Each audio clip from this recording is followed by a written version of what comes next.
tontolo iainana miritra fandaharana vokaritra ny misy tena tontolo iainana sy ny fandrosoana lovain-jafy iresahana mahakasika ny tontolo iainana.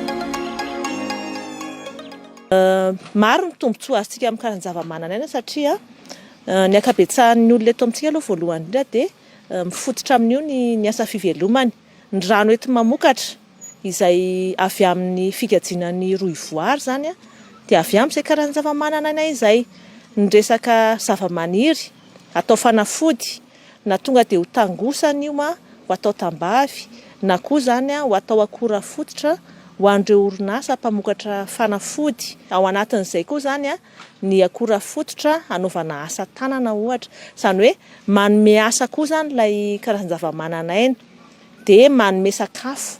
Anisany ahatongavan'ny mpizahatany eto amintsika ny fijerevana an'izay karazana zava-mananaina tsikizay ary izany dia mihetraika eo amin'ny lafin'ny toe-karetsika.